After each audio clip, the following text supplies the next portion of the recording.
Hey, Haley Hoopa. So I wanted to come back and just talk about what it's like, because I don't think I've done a video on this before, what it's like to work in Sweden as an immigrant, like I am, um, or what it's like to just the difference between the work environment compared to America from the jobs that I've had and the jobs that I've had here in Sweden so far. I've only been in Sweden 3 years, so it's not like it's that long. I worked a lot, many years in America, so I have way more experience in America than I do here in Sweden. But I've done so far like 3 different jobs. I actually just started a job yesterday, and I'm gonna try to talk about the difference. And it's funny because 2 of those 3 jobs I never had in the United States. Um, but the environment kind of was similar to some of the jobs I've had in the United States. So I'm going to compare them that way. So when I was in the United States, I primarily worked in customer service, sales, um, and I also was a problem solver for an electronics distribution company for 10 years.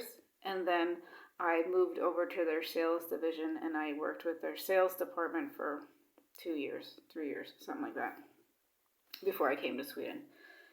And that was the longest job that I had at like one time. It was like 13 years I was at the same company. Before that, I worked at like Circle K, which we have here in Sweden. I worked at Little Caesars, which is a pizzeria. I'm sure if you've watched American television, you might know what Little Caesars is. It's like Pizza Hut or Domino's or something like that. I was assistant manager at Little Caesars.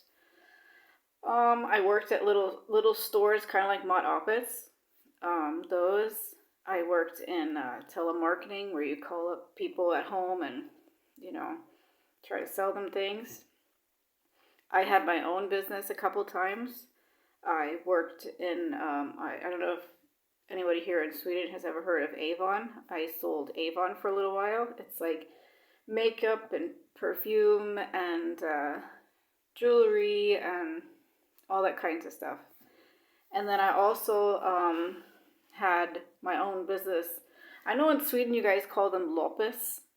In America we call them flea market. It's a little bit different because in America you have a flea market, which is kind of like a loppis, but it's usually at a really big platz, like a really big place. And you don't pull up with your car, you actually have a stand. So you have a table and you're like selling items, and maybe you rent that spot every weekend for a year, or maybe just 3 weekends out of the year. It just depends on what you want to do. If you just want to try it out, maybe you'll only rent it for that weekend, or if you want to do it as a full-time job, if you can, then maybe you'll rent out that space for a year. So I had a booth at the flea market, and I was there about a year. So I worked 5 days a week at my job, and then on Saturday and Sunday I worked my company, like my flea market job or my Lopez job, Saturday and Sunday. So I was working 7 days a week. And it was really fun because you're always meeting a new person, you're talking with people, you're haggling a little bit, you're bargaining. I loved it. I thought it was really fun because I'm a social person, so I enjoyed it. And I also have done a lot of volunteer work too. When I lived in America, I volunteered with the American Cancer Society. I volunteered with local animal shelters, where I would help them clean the animals, take the animals out, just kind of like tar hand or take care of the animals for a couple hours, and this was all in my free time. I've also worked with my brother and his wife's company. They own a dog training company. I didn't train the dogs, but I would go on sometimes on the weekends when they had events, and I would kind of try and help them sell packages. Or my brother, he sells his own dog treats, so I would be out there trying to sell treats and everything. And like I said, that's always been easy for me. It's I can talk to anybody, so that's always been fun. And it's a challenge, which is fun. And so I've had many jobs in the United States. Not many jobs, but I've had many different types of jobs, but I've had them for quite a long periods of time. I'm 38 years old. I started working when I was really young to help my family. So I've been working a really long time. I started working when I was around 13, 14 years old. So that's a long time.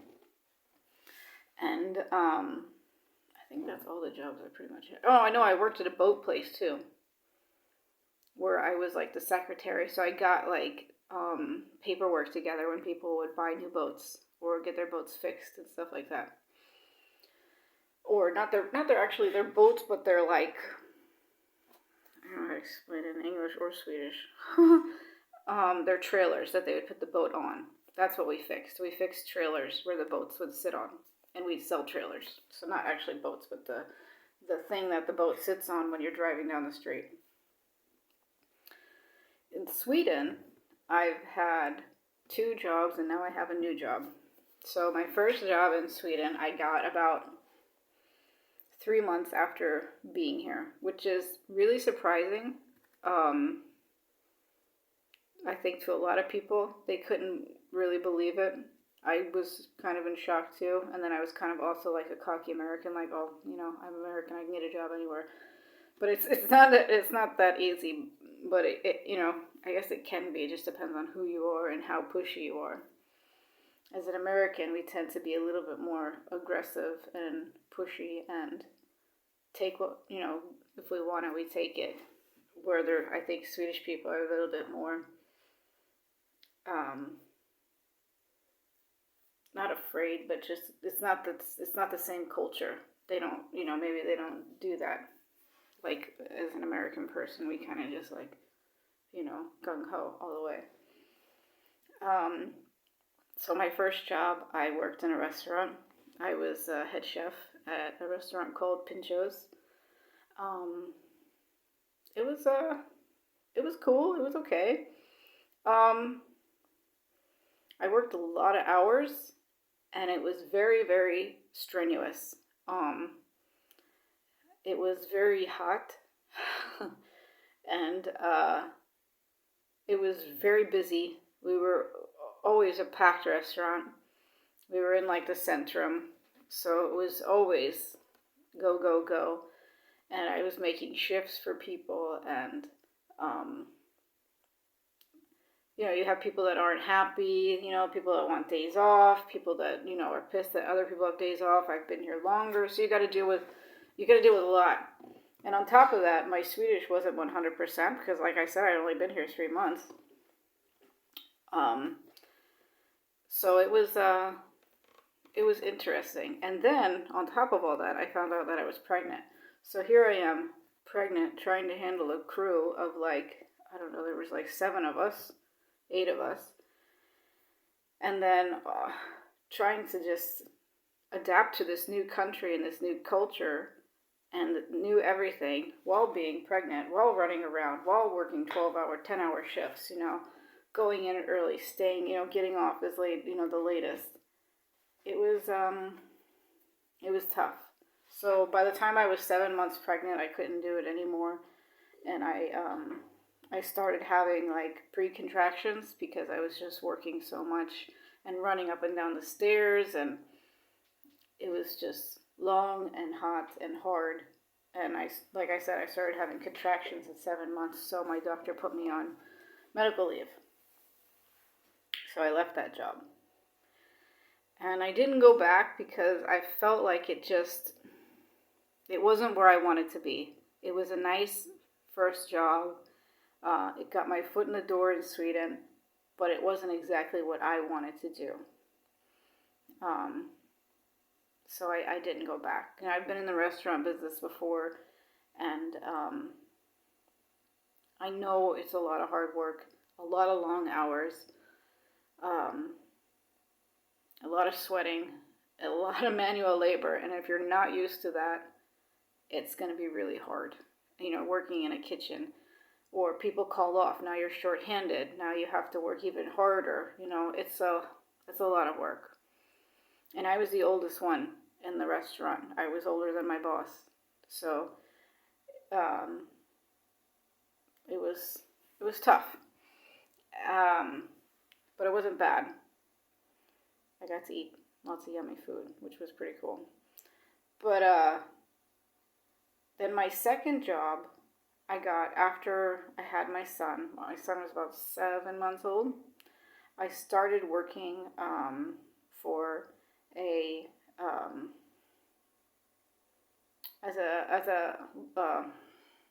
I'm thinking in Swedish. I'm trying to think in English.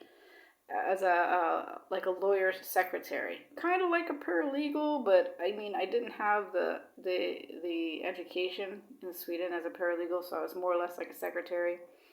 So I pretty much just like filed new clients, put new clients into the system. That was an office environment, so that was daytime work. I only worked part-time. And the difference between that and in Sweden and in America, like the office time, is you take way more breaks in Sweden in the office than you do in America. When you're in America and you're in the office, we don't really take breaks. We don't really go. A lot of times when I was in the office in America, I ate lunch at my desk next to my phone. That way, in case a customer called or a client called, I would be there to pick it up. And a lot of people did that. That was a normal thing. They didn't want to leave their desk because they were afraid they would miss money or miss a call. And you don't want to miss money. You don't want to miss a call. Lunch, I can eat lunch whenever. But money, I need to be making it right now. That's kind of like the idea in America. That's if there's money to be made, you're going to make it. But you have to be willing to work for it and work hard and work long. There's plenty of times when in America I would work longer shifts just waiting for money to come in, waiting for a client saying, "Oh, I'll send the check or I'll send the form over at 5." Okay, 5 my time or 5 your time? Probably 5 their time. So that means it's like you have to think of the time difference. Where's it coming from? Okay, I got 3 hours to sit here and wait for this form to come through. I got to make sure they don't forget about the form, So it's a little hectic. You don't pretty much leave your desk. And if you do leave your desk to go to like the bathroom or something like that, you make sure somebody else is watching your phone. In Sweden, it's a little bit, I think, more casual. It's more lugnt. It's more relaxing. I mean, I wasn't used to taking, like, when I worked in the office here in Sweden, I wasn't used to taking a break. I wasn't used to taking lunch. I wasn't used to fika. Because in Sweden, in America, you just don't do that. You just, you make money, And I think it was maybe different because we were working with all different time zones in America, so you wanted to be at that phone all the time. Because if you're at lunch, somebody else isn't. And if they're at lunch, somebody else isn't. So you just kind of like want to be there to catch that call. Because if they call you and they don't get you, then maybe they're going to call the next guy. And the next guy is going to get your sale. So you want to be the first one to get that phone call so that you can get that sale. So you can make that money instead of the next guy. So it was a little bit of pressure that way, But it kept you like always wanting more, which was okay.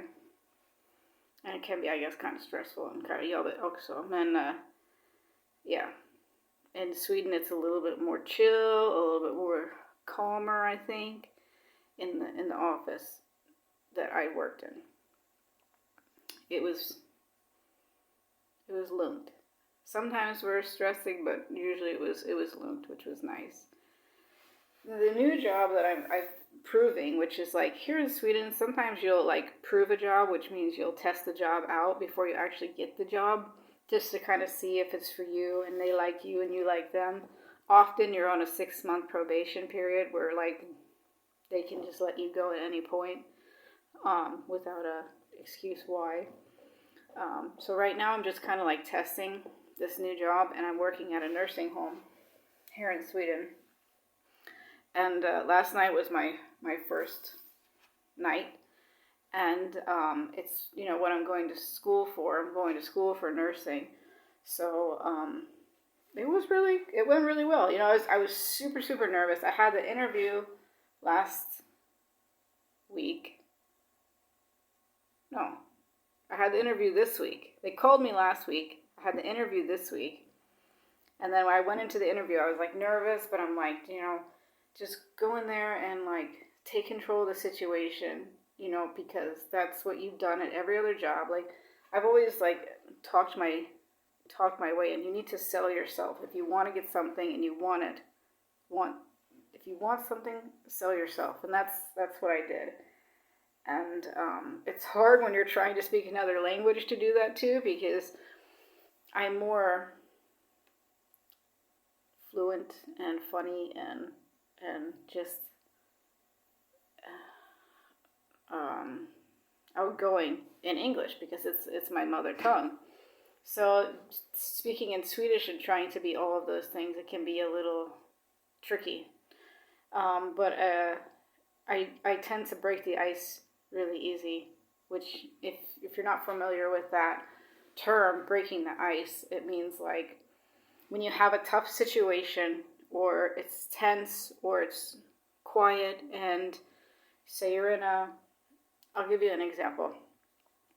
We had some clients come down when I was in the United States. We had some clients come down and we took them out for coffee, and then we took them out to lunch.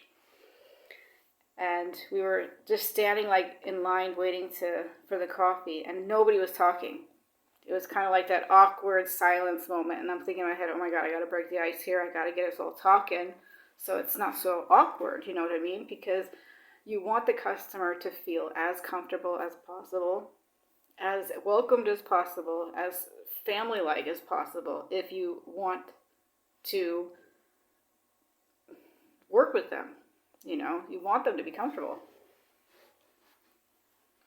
So I said to them, and we were standing at the coffee line, and there was a really high shelf, and I broke the ice by saying, oh, I'm so glad I wore my tall shoes today. I wouldn't have been able to see over the shelf. And everybody started laughing, and everybody thought it was funny, and after that, everybody kind of started talking. The small talk started.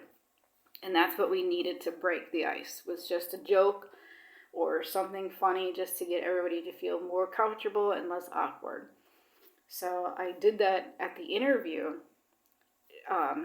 The manager asked me if I could come in and test a few days. And I said, yeah, sure, I have my shoes right here. And I took out my work shoes that I had bought, these brand new shoes that I was going to use for the new job.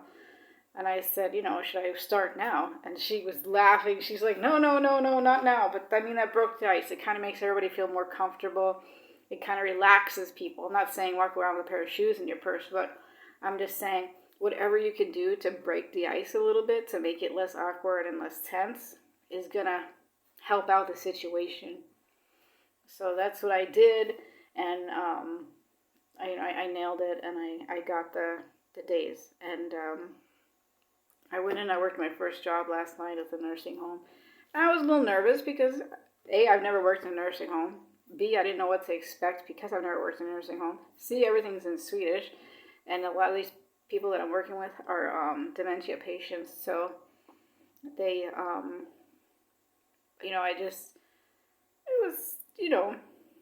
didn't know what to expect. And from the nurses, I didn't know what to expect. I wasn't sure, is my Swedish going to be good enough?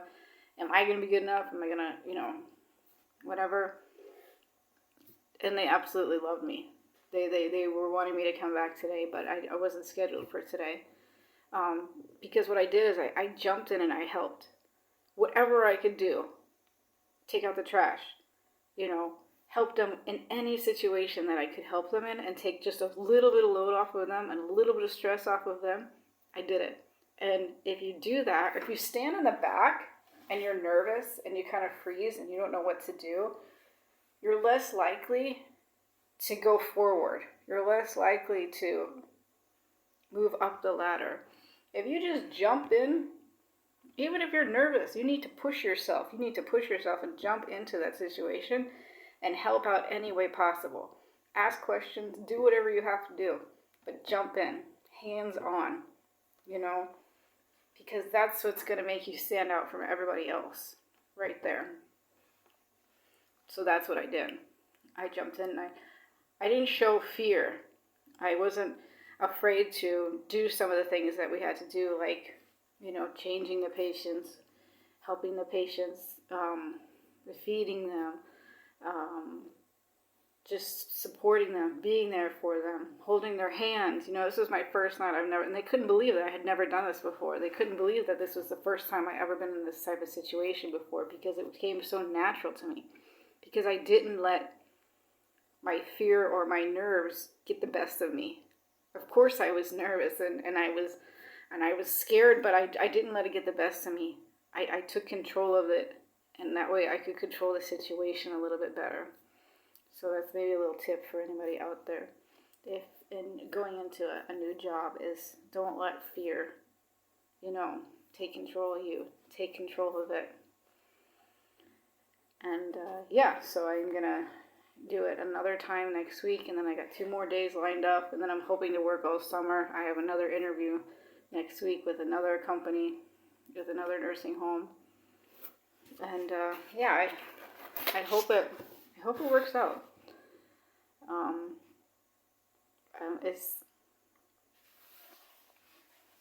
It's going to be different. It's going to be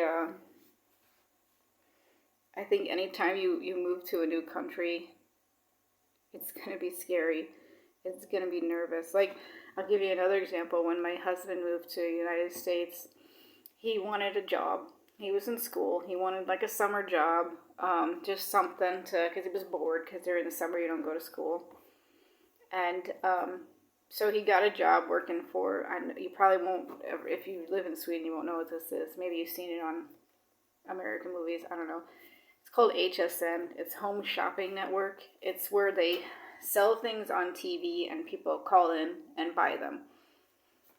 So maybe they sell clothes or food or jewelry or all kinds of stuff on the TV, and you're watching and you call in, you say, I'll take 1 of those, and the number is blah, blah, blah, blah, blah. And he was customer service, so when people would call in, he would answer the phone.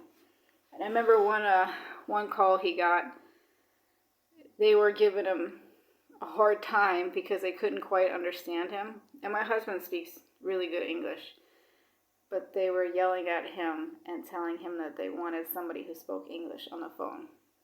So he transferred them to the Spanish line just to kind of stick it to them a little bit, because he was speaking English.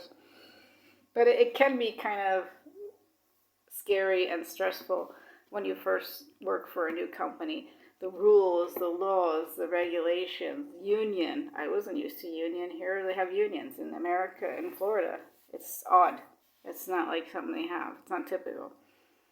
So it was different. But it's fun. It's like new adventures and new experiences. So I think it's better to go for it and try it than to just sit around wishing and hoping it comes to you, if that makes sense. But yeah, that's my little chat for today. I hope you guys have a wonderful, wonderful weekend and a wonderful Friday. It's Friday here in Sweden. And I'll talk to you guys again soon. Hej då allihopa.